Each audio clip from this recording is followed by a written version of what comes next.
সওগাত মোল্লাটা কে আগে বলতে হবে। ও কে? ও হলো একটা নোটোরিয়াস ক্রিমিনাল। এরা আমি বলছি না, এটা কমিশনাররা বলে গেছে। এবং ওই ক্রিমিনালকে যে উত্তর দিচ্ছে ভাঙড়ে আর এক বেতাজ বাদশাহ তানাদেরকে সামলাক। এবং আগে আরাবুল ইসলাম কাইজার ইসলামকে সামলাক। তারপরে তো আমরা নওশাদ সিদ্দিকী তো অনেক দূরের কথা। ও আমাকে বলেছিল জীবনতলায় থেকে এসে ভাঙড়ের লোকদেরকে মেরে যাচ্ছে, সভা করব। তা আমি সেই বন্ধুকে বলতে চাই, পরেশরামকে বলেছে, পরেশরাম মাইকে এসে কথাটা বলুক না, কান ধরে উদ্বোস করাবো। গায়ে মানে না আপনি মোড়ল ওই নোটোরিয়াস ক্রিমিনাল কেন হচ্ছে? আর কেউ হলো 50টা খুনের আসামি, এ কথা কিন্তু আমি বলিনি। ভাঙড়ে যতগুলো খুন করিয়েছে কে? ওই নোটোরিয়াস ক্রিমিনাল। এটা কিন্তু আমি বলিনি, প্রাক্তন বিধায়ক যারা এখানে তৃণমূলের আগে ভোট করিয়েছিল তারা বলছে। এই কথাটা আমি ওহিদুল ইসলাম বলি না এবং আমাদের নওশাদ সিদ্দিকী মহাশয় বলিনি। তবে 2021 সাল থেকে আমি বারে বারে বলে আসছি, 2023 সালে পঞ্চায়েত নির্বাচন একটা ইতিহাস, সেটা তোমরা সবাই জানো। সেটা পশ্চিমবাংলার মানুষ, ভারতবর্ষের মানুষও জানে।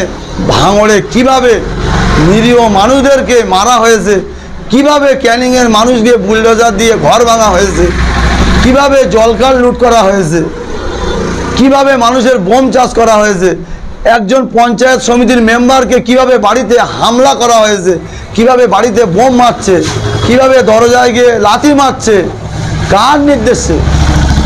এত ক্ষমতা হয় কি করে ক্রিমিনালের? আমি তো বারে বারে বলছি, ওই ক্রিমিনালকে সিবিআই লাগানো হোক, সিআইডি লাগানো হোক, সব ভাঙড়ের তথ্য, ক্যানিংয়ের তথ্য আমি তো মনে করি টোটাল পশ্চিমবাংলার তথ্য পেয়ে যাবে।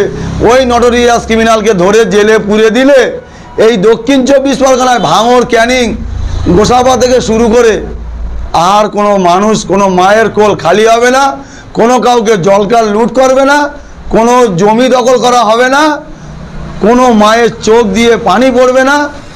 এখানে আমরা সৌজন্যতা রাজনীতি করতে ভালোবাসি, আমরা মানুষকে বাঁচাতে এসেছি, আমরা মানুষকে পরিষেবা দিতে এসেছি।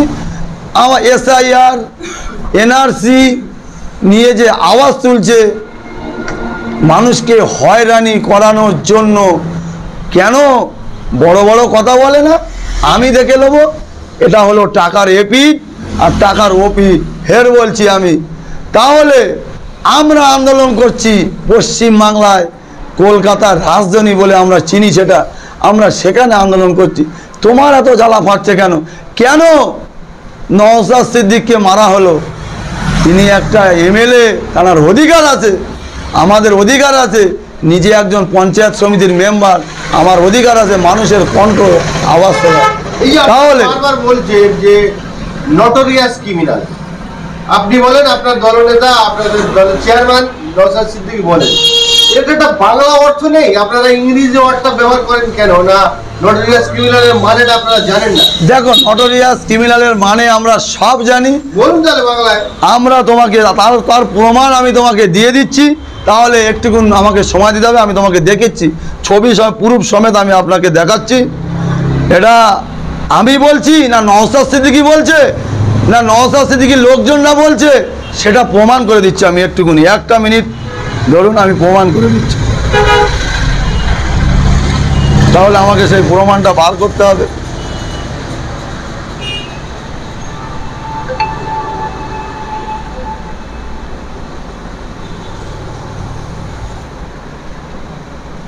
NHRC-র যে 50 পাতার রিপোর্ট রয়েছে তাতে দেখো, NHRC বলছে উনি হলো একটা নোটোরিয়াস ক্রিমিনাল এবং কুখ্যাত দুষ্কৃতী। বাংলা নোটোরিয়াস, বাংলার মানে হলো কুখ্যাত দুষ্কৃতী। সেই নোটোরিয়াস ক্রিমিনালকে মোবাইলের জায়গা নেই, কুখ্যাত দুষ্কৃতী, কুখ্যাত দুষ্কৃতী। তাহলে কুখাদ্য দুষ্কৃতীকে বাংলার মুখ্যমন্ত্রী দায়িত্ব দিচ্ছে কোথায়? যার নামে 50টা খুনের মার্ডার আছে, যিনি করিয়েছে বলছে, আমি বলিনি, প্রাক্তন বিধায়ক বলছে, প্রাক্তন তৃণমূলের সভাপতিরা বলছে। তাহলে আজকে মস্তানে মস্তানে লড়াই করবে আর ভাঙড়ের মানুষ, ক্যানিংয়ের মানুষ এরা মরবে, এটা আমি হতে দেব না। এই শিক্ষায় আমরা শিক্ষিত না। আমাদের নেতার নাম নওশাদ সিদ্দিকী। একটা বার ওই